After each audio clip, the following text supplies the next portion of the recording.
La gestion de la biodiversité.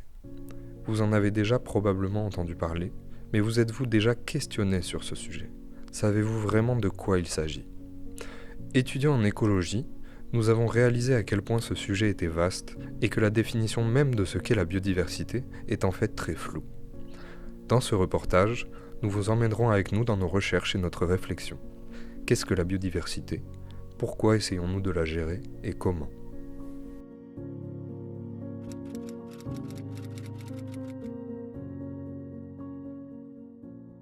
Dans le cadre de notre master, on doit faire un projet de recherche en écologie. Et comme on voulait traiter d'un sujet actuel, on s'est penché sur la gestion de la biodiversité. Et pendant nos recherches, on est tombé sur une technique de gestion qui s'appelle l'étrépage. N'en ayant jamais vraiment entendu parler auparavant, on a commencé nos recherches dessus et on est tombé sur ces images-là. Alors on a d'abord été surpris comment une pratique aussi destructrice en apparence peut en fait être bénéfique à la biodiversité. Le principe, c'est qu'on arrache une couche de sol dans un milieu qui est complètement dominé par une ou deux espèces végétales afin de permettre à d'autres espèces de venir se réimplanter. Ça favorise donc la biodiversité. C'est à ce moment-là qu'on a eu l'idée de faire un reportage sur la gestion de la biodiversité en posant des questions à des professionnels. Comme on veut que ce film s'adresse à tout le monde, on a aussi voulu voir comment les gens perçoivent la gestion de la biodiversité. On est donc allé faire un micro-trottoir. Micro-trottoir, prise 7. Clap.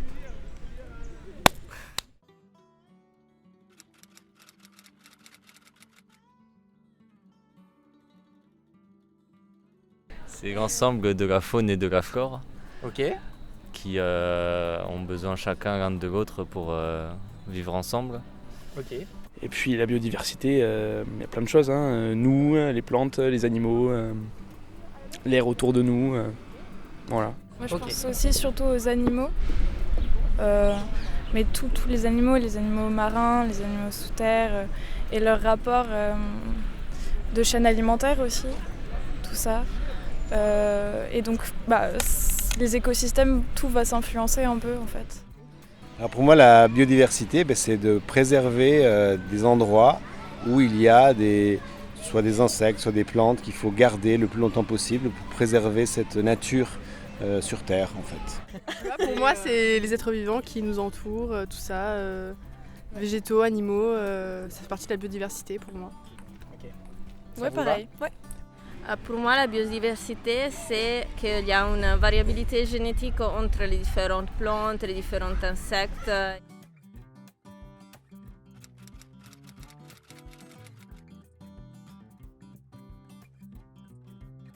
Moi je dirais oui, il y a déjà des systèmes en place. Il y a déjà des systèmes en place selon les pays, mais on peut encore faire mieux pour que ça se fasse. Il y a une responsabilité personnelle et aussi l'éducation aux enfants et aux autres générations. Moi je penserais plutôt à changer certaines habitudes. Comme par exemple, je sais que beaucoup de gens tondent leur pelouse et c'est hyper mauvais pour tout ce qui est insectes qui viennent réguler du coup la biodiversité et ces différents écosystèmes. Et pareil, si on voit des déchets par terre ou quoi, rien que de ramasser quelques déchets, ça peut déjà changer énormément et je trouve ça cool. C'est préserver la faune et la flore, comme l'a dit Thibaut. Et ce qui implique, c'est faire attention à ce que nos actions peuvent avoir comme conséquence sur l'environnement dans lequel on vit.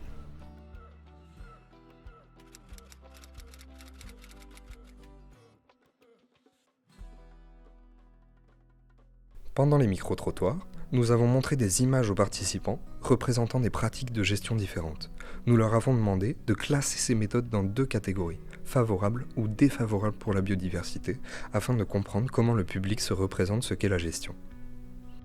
Là, c'est de la déforestation humaine. On a une petite pelle qui casse les arbres. Ça c'est bien ou pas du coup? Ah non, faut pas les casser. Ok. Les moutons, moi je pense que c'est favorable. Ok, pourquoi? Je veux dire, c'est un moyen de débroussaillage mais très écologique. Ok. Mais débroussailler n'est pas forcément bien. Après, ça permet du coup le développement de certains herbacées qui pourraient pas pousser si jamais il y avait une forêt. Là, ça a l'air d'être la création d'un énorme bassin, peut-être de rétention. Donc c'est pareil, ça peut être à double conséquence, mais de façon générale, si on a besoin de faire ça, c'est qu'il y a des constructions humaines à côté. Donc c'est que la nature n'est pas comme elle était de base, donc c'est sûrement défavorable. Je pense que c'est une rivière qui a été reméandrée, peut-être. Je ne sais pas si on dit ce verbe comme ça. On le comprend, reméandrée.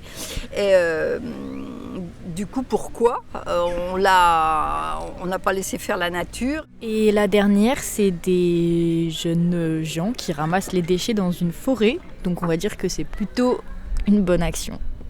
Voilà. Non, je pense que c'est la création d'un cours d'eau, non? Je sais pas. Ça y ressemble vachement, c'est pas du tout naturel ça.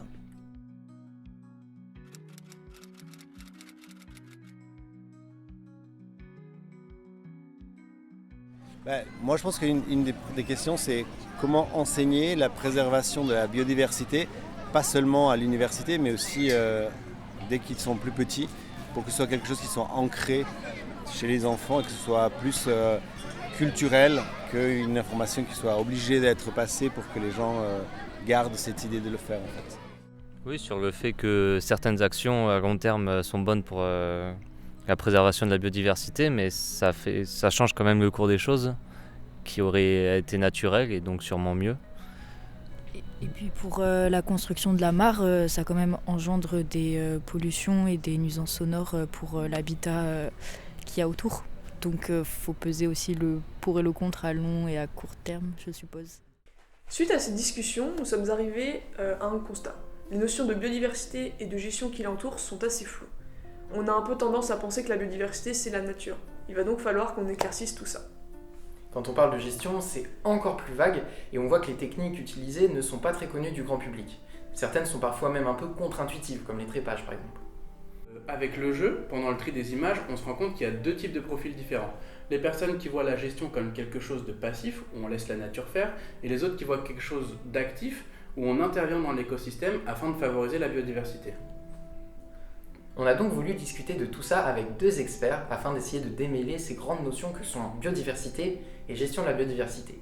Nous sommes allés à la rencontre de Virginie Maris, philosophe de l'environnement, et Arnaud Martin, écologue et président du Conservatoire d'espaces naturels d'Occitanie. Alors pour commencer, on leur a demandé ce qu'était leur définition de la biodiversité.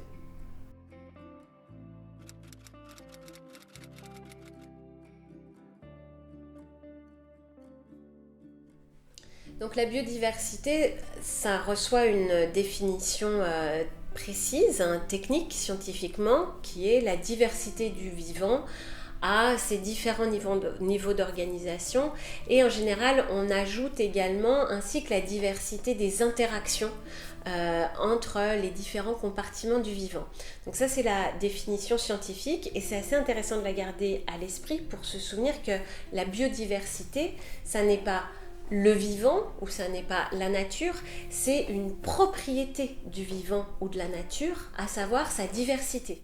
Après, dans l'espace public et dans l'esprit des gens, pendant longtemps, on n'a pas trop compris ce que c'était que la biodiversité. Et puis aujourd'hui, parfois, peut-être qu'on va parler de biodiversité pour parler plus généralement de nature. Parfois, c'est utile et parfois, ça peut aussi poser quelques petits problèmes de compréhension. Mais... Je suis super ravi que vous me posiez la question parce que moi, je me la pose pour définir un terme technique, la biodiversité. On peut employer 12 autres termes techniques qui nécessitent autant de réflexion. Alors on peut rappeler, oui, c'est la diversité des espèces, c'est la diversité des écosystèmes, c'est la diversité des gènes, mais ça parle pas plus en fait au grand public. Il faudrait définir, pour que ça soit clair pour les gens, mais en fait à quoi ça sert, parce que la deuxième réflexion, c'est à quoi ça sert. On dit à tout le monde, au grand public, qu'on est en train de perdre la biodiversité, mais on ne dit pas en quoi c'est grave. D'une manière générale, on peut expliquer la biodiversité en disant, dans la biodiversité, quand on regarde dans un mètre carré de pelouse, on voit des tas de plantes différentes. Si vous êtes un peu intéressé à la plante, vous allez remarquer qu'il n'y a pas qu'une seule espèce dans un mètre carré de pelouse, mais il y a plein de trucs. Si vous n'êtes pas du tout intéressé par les plantes, pour tout ça, pour vous, c'est de l'herbe, c'est vert, donc il n'y a qu'une seule espèce, c'est l'herbe. En fait, il y en a plein de différentes. Et puis alors là, si vous prenez une loupe, vous allez voir qu'à l'échelle du millimètre, en fait, il y a tout un tas de trucs. D'accord ? Donc il y a beaucoup de choses. Il y a beaucoup de choses. Et non seulement il y a beaucoup de choses, mais ces différents individus, ces différents organismes, en fait, il y en a certains qui ont des fonctions un peu identiques. Décomposer telle matière organique, apporter, fonctionner de telle manière. Les vers de terre font telle chose, mais il y a plusieurs espèces de vers de terre. Donc en fait, dans la nature, ce qui est assez perturbant, c'est que pour nous autres humains, parce que nous on a essayé de rationaliser tout dans notre vie quotidienne, en fait dans la nature, on a dupliqué en fait. On a dupliqué les fonctions, on a dupliqué les individus qui faisaient ces fonctions-là. Et donc effectivement, vous trouvez dans un mètre carré d'air, vous trouvez plusieurs espèces d'araignées, dont certaines vont avoir la même fonction, c'est-à-dire manger telle ou telle autre espèce. Et en fait, ça sert à, quand il y a une catastrophe, petite, grosse, etc., en fait, comme vous avez dupliqué les fonctions et que vous avez dupliqué les organismes qui sont presque pareils, c'est des espèces différentes, mais qui n'ont pas tout à fait les mêmes fonctions, ou pas tout à fait la même manière de fonctionner par rapport à la température, par rapport à la sécheresse. Donc il y a des petites différences entre les espèces qui font les mêmes choses. En fait, vous avez mis de l'assurance, parce que on peut aller jusqu'à la disparition d'une espèce, mais on a limité la disparition de la fonction. Parce que si une fonction est faite par plusieurs espèces différentes, en fait, et qu'il y a un accident et qu'il y a 3/4 des espèces qui disparaissent, en fait, la fonction va continuer à être faite dans le système.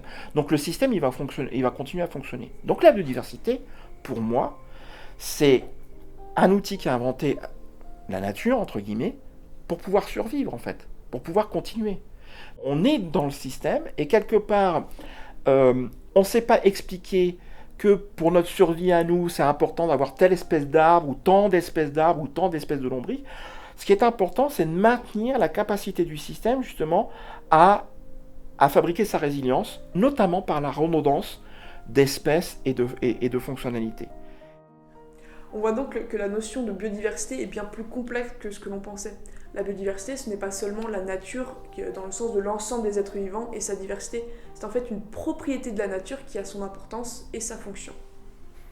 On leur a donc demandé qu'est-ce que c'est la gestion de la biodiversité.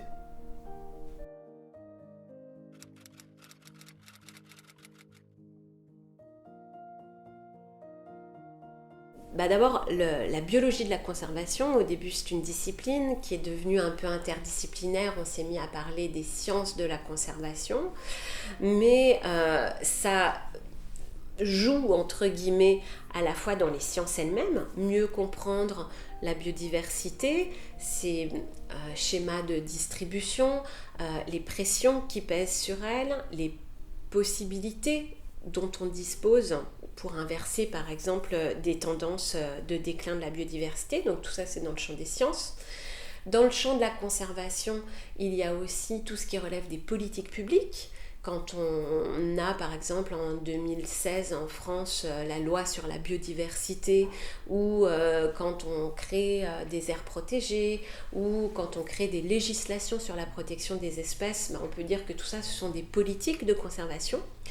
Et puis la conservation, peut-être surtout, c'est quelque chose qui se fait sur le terrain, qui deal avec les activités humaines dans les milieux naturels. Et ça, c'est plutôt ce qui relève de la gestion. Et il y a tout un panel d'actes qui peuvent rentrer dans ce qu'on considère comme la gestion de la biodiversité.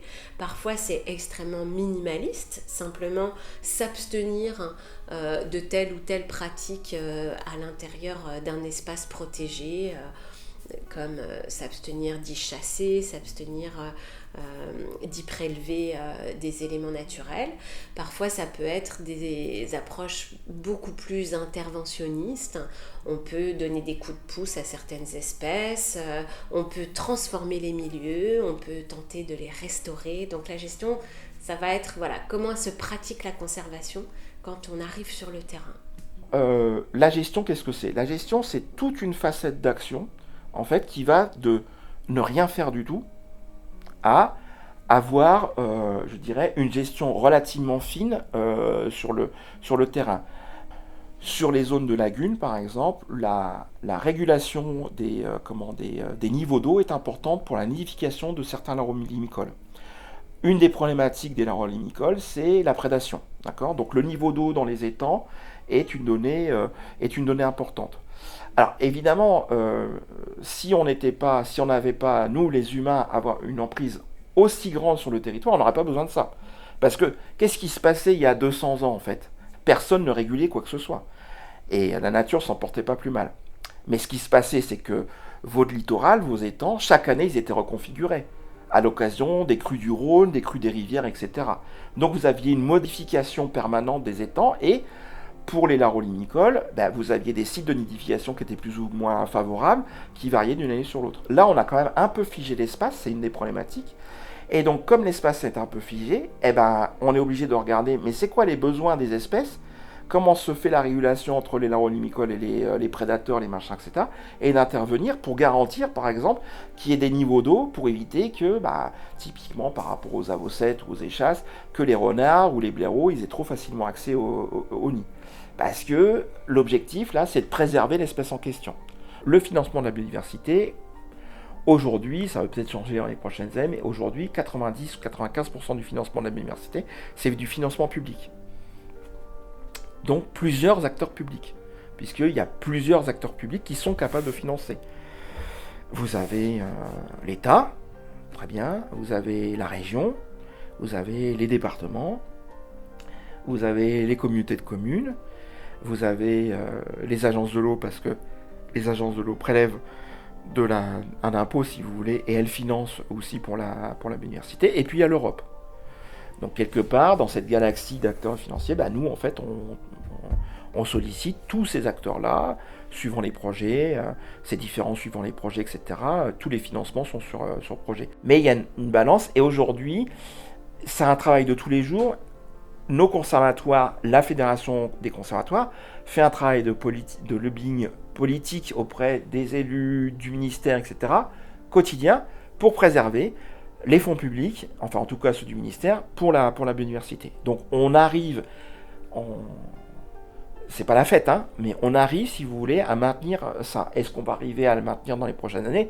On ne sait pas, mais en gros, on arrive à le maintenir. Et nous, les conservatoires, en association avec les autres réseaux, les parcs naturels régionaux, les réserves, etc., on travaille en réseau justement pour dire, attendez, ce qu'on fait sur le terrain, c'est important.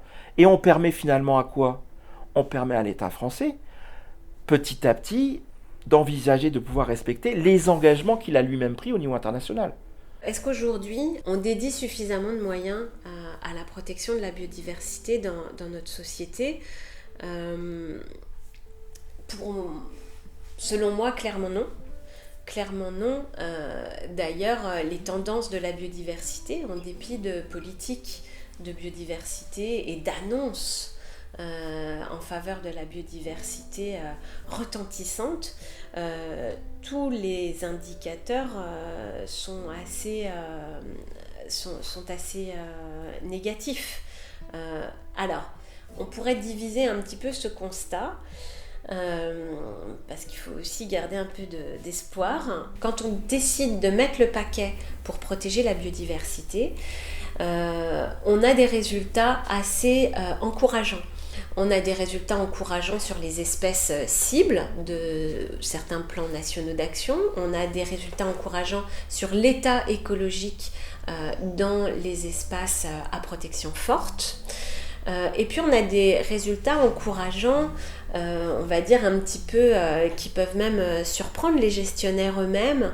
Par exemple, il y a eu plusieurs politiques assez volontaristes de renaturation des cours d'eau, qui visaient d'ailleurs souvent principalement à la fois la qualité de l'eau elle-même et potentiellement certaines populations de poissons pêchés, et dont on se rend compte qu'elles ont des effets en termes de recolonisation par les loutres et par les castors, donc des espèces assez charismatiques et qui suscitent beaucoup d'intérêt, mais qui avaient presque complètement disparu du territoire. Donc quand on agit en faveur de la biodiversité, ça c'est la partie très encourageante, on a des résultats assez positifs. Donc en dépit de ces éléments encourageants sur les politiques qui ciblent directement la biodiversité et qu'on pourrait qualifier de biodiversité remarquable, les grandes espèces, les espaces relativement bien préservés, eh bien les pressions les plus fortes aujourd'hui sur la biodiversité, elles se font sur ce qu'on appelle la biodiversité commune, ou la biodiversité ordinaire, un peu par opposition avec ce caractère remarquable, à savoir les oiseaux communs dans les milieux agricoles, les insectes sauvages dans les milieux urbains et périurbains. Et là, on a vraiment des effondrements. Donc les espèces peut-être très spécialistes et qui bénéficient de statuts de protection peuvent plus ou moins tirer leur épingle du jeu, mais globalement, les espèces communes sont en effondrement et elles s'effondrent parce qu'on a des politiques, cette fois non ciblées sur la biodiversité, qui sont complètement bornées et qui sont complètement incapables de voir leur impact sur le monde vivant en général. Donc malheureusement, je pense que les moyens sont... Quand il y a des moyens, ils sont souvent bien attribués, ils sont souvent bien valorisés. Mais aujourd'hui, l'urgence, ce serait une transformation radicale des pratiques agricoles, du rapport aux grandes infrastructures de transport de personnes et de marchandises, de l'urbanisation. Et là, on est très très loin du compte. La gestion de la biodiversité se décline donc en plusieurs pratiques qui sont appuyées sur des bases scientifiques et qu'on adapte en fonction du contexte. Certaines de ces pratiques sont très envahissantes et elles ont un fort impact sur l'écosystème, comme les trépages par exemple. Dans ce genre de pratique, l'homme prend une posture très contrôlante sur le vivant, ce qui nous amène donc à nous poser des questions sur pourquoi on mène ce genre de projet et quelle est notre légitimité à le faire.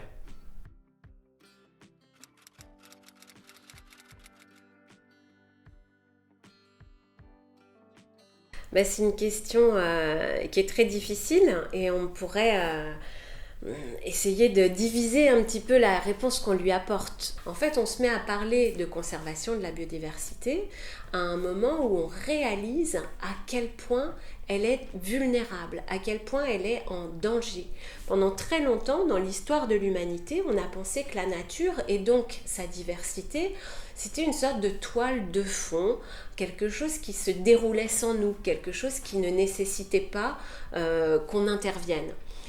À partir, on va dire de façon évidente, de l'industrialisation, la grande accélération de l'empreinte des activités humaines au moment de la révolution industrielle, des pans entiers du vivant disparaissent sous nos yeux. On peut donc s'interroger quand on se demande est-ce que le mieux qu'on ait à faire pour la nature, ça ne serait pas de rien faire ? On peut se dire oui, mais la question n'est pas tant de ne rien faire, la question est de réparer ou la question est de minimiser des atteintes que les activités humaines ont produites par le passé ou continuent à produire aujourd'hui encore. Et donc, plutôt que de rester comme ça entre finalement la nature c'est la nature et à partir du moment où on y intervient, on dégrade son caractère naturel ou on se mêle de ce qui ne nous regarde pas, on peut voir les choses sous l'angle de la responsabilité et de se dire qu'en fait il y a un certain nombre de pressions sur les milieux naturels qui sont directement dues aux activités humaines et que la responsabilité collective qu'on doit endosser, c'est d'essayer de minimiser, voire de réparer ces pressions-là. Une question se pose néanmoins de savoir finalement si jusqu'où on va dans l'intervention au sein des milieux naturels.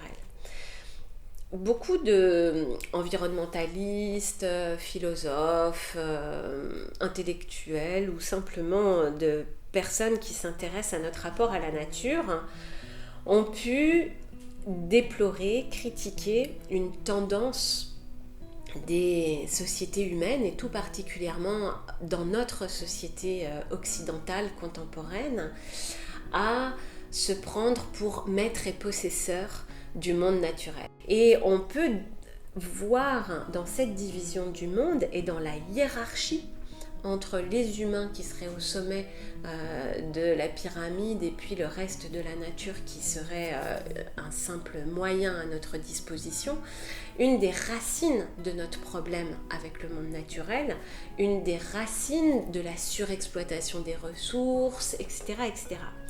Or, si on est soucieux de ce problème, on peut aussi se demander dans quelle mesure la gestion de la nature, loin de réparer les dommages, les pressions d'une société industrielle complètement débridée qui s'est accaparée toutes les ressources du monde naturel, loin de réparer cette domination-là, elle la reconduit, elle la rejoue dans un autre registre qui serait de dire mais finalement nous sommes capables de faire de la nature aussi bien, peut-être mieux encore que la nature elle-même. Et donc nous savons restaurer des écosystèmes, nous avons le génie écologique qui nous permettrait d'avoir telle espèce ici, telle espèce là. Ce faisant, premièrement, on poursuit cette posture de supériorité et de domination. Mais en plus, imaginons, si on veut vraiment être très très paranoïaque, en plus, quelque part, on se donne licence pour des destructions à venir. Est-ce que la gestion de la nature, c'est une version responsable et humble qui essaye de réparer les dommages dus à un certain type de relation à la nature ? Ou est-ce qu'au contraire, c'est une façon de pousser encore un peu plus loin le curseur de la domination en s'arrogeant la capacité à faire de la nature mieux que la nature elle-même? J'ai pas la réponse. Donc, derrière ce terme gestion qui peut prêter à discussion sur intervenir, ne pas intervenir, derrière, on a une responsabilité. On la prend, on a cette responsabilité. On a une responsabilité, si vous voulez, comme une responsabilité d'intendance. Qu'est-ce qui se passe? Qu'est-ce qu'il faut faire? Comment on analyse? Donc effectivement, on regarde l'état et on regarde ce qu'il faut faire. On regarde quels sont les enjeux et on intervient de la manière la plus responsable possible dans le fonctionnement. Donc c'est comme ça qu'on intervient sur la gestion. On se sent responsable de ce qui se passe, on sait très bien que la nature elle n'a pas besoin de nous, on intervient parce que si vous voulez, on a occupé l'espace en fait, et l'espace qui reste de milieu naturel, semi-naturel, c'est-à-dire en dehors de la zone bétonnée et la zone de culture intensive, tout cet espace dans lequel vous avez les forêts, les talus, les zones qui sont pâturées, les friches, les bords des dunes, etc. Tous ces espaces-là, en fait, bah oui, il faut qu'on soit attentif en fait à ces espaces-là. Et c'est ce qu'on appelle, nous, faire de la gestion, en fait, et qui va définir c'est quoi les enjeux, regardez sur le terrain, quelles sont les espèces, comment ça fonctionne, quels sont les enjeux, et de décider derrière, d'élaborer ce qu'on appelle un plan de gestion, voilà, qui est validé scientifiquement, etc. Et les débats que vous entendez sur la gestion, c'est intervenir, mais en fait, des fois, il ne faut pas intervenir, il y a les débats dans le conseil scientifique, on en discute. Dans nos gestions, on cherche un peu à maximiser la biodiversité. Sous-entendu, on cherche à maximiser le bon fonctionnement du système. Si on fait le lien entre plus vous avez de biodiversité dans votre système, plus vous assurez la survie du système, bah vous voyez un peu l'enjeu est là. Alors après, tout ça, ça vient aussi en lien avec est-ce qu'il y a des espèces protégées, est-ce qu'il y a des espèces remarquables. Le sujet est complexe, la discussion est complexe, elle n'est jamais évidente, il n'y a pas d'équation qui vous permette de dire compte tenu de cette situation, dans cet endroit-là, vous appuyez sur un bouton et le modèle vous dit ça c'est pas possible. C'est du débat d'humain, on essaie de peser des choses qui sont parfois contradictoires, et à ce moment-là, on prend une décision, la meilleure possible, et on a utilisé, nous, ce qui nous semble être le meilleur outil possible, c'est-à-dire l'outil du débat pour pouvoir trancher une décision sur les modalités de gestion.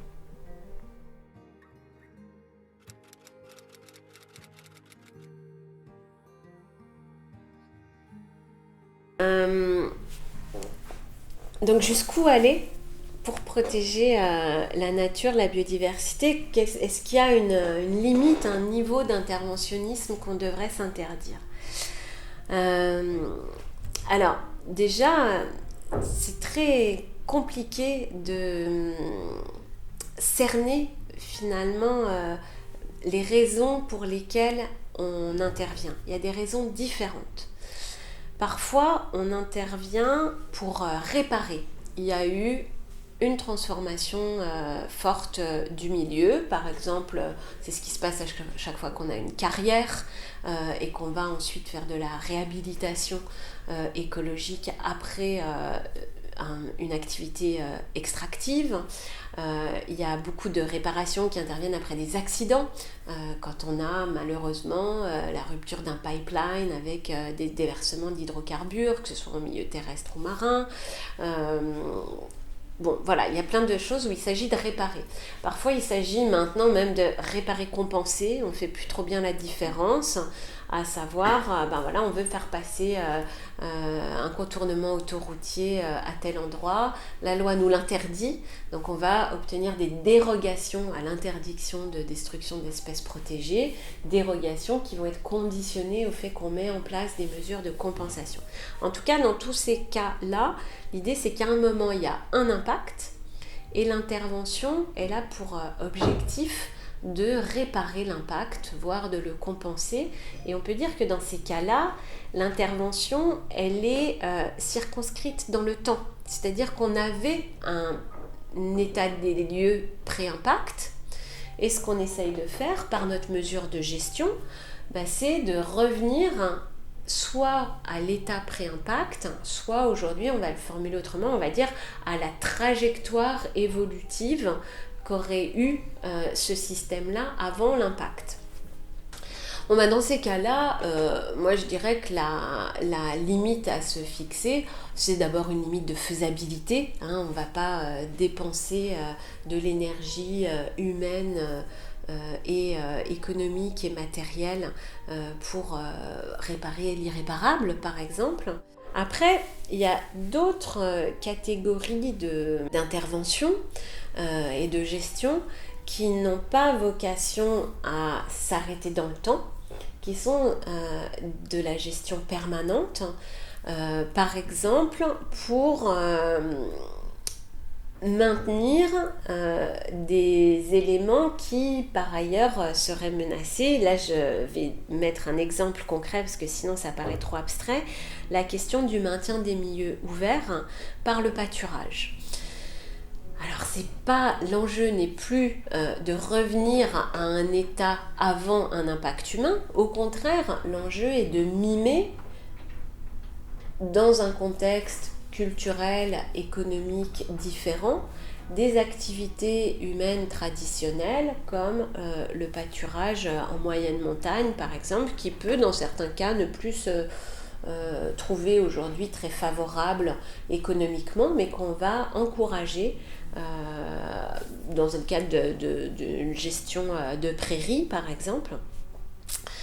Bon, là ça pose des questions parce que on se dit finalement la gestion au nom de la biodiversité, parce que souvent les milieux ouverts sont réputés très riches et vont héberger, en particulier d'un point de vue floristique, on va avoir tout un cortège de fleurs liées aux prairies et aux prairies de fauche, mais également au pâturage, qui vont se perdre si la forêt reprend et si le milieu se referme.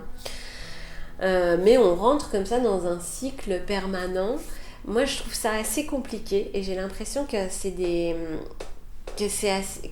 vraiment des points d'équilibre qu'il faut sans cesse re-questionner. Et c'est pour ça que c'est intéressant d'intéresser le public à la gestion de la biodiversité, de ne pas en faire une boîte noire technique comme si moi je veux telle orchidée, je mets des brebis, et puis si j'ai mes brebis, j'ai mes orchidées.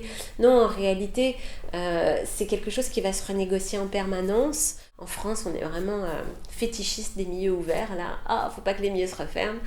On a des évidences qui ont certaines raisons d'être. Et pour moi, il n'y a pas un argument éthique abstrait qui devrait trancher, mais c'est plutôt quelque chose qui mérite d'être remis en débat, et d'être remis en débat pas simplement entre spécialistes, mais s'ouvrir plus largement. Jusqu'où est-ce qu'on a peur des forêts? Est-ce que vraiment il faut que les milieux restent ouverts? Donc tout ça, c'est des questions qui, pour moi, peuvent pas être tranchées autrement que dans un débat assez ouvert. Et puis, il y a des projets qui se réclament de la gestion, ou en tout cas de la conservation de la biodiversité, qui sont des projets hautement interventionnistes. Par exemple, à travers la manipulation génétique de certaines espèces. Donc là, on est seulement dans les laboratoires aujourd'hui, mais il y a vraiment des projets qui sont prêts à sortir des laboratoires.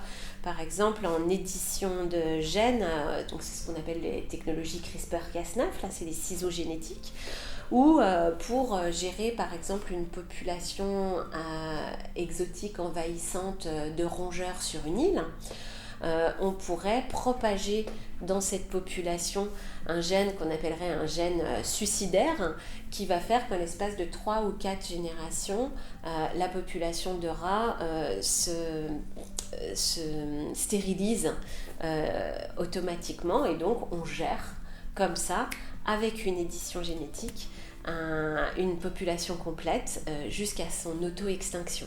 On a des projets de résurrection d'espèces disparues.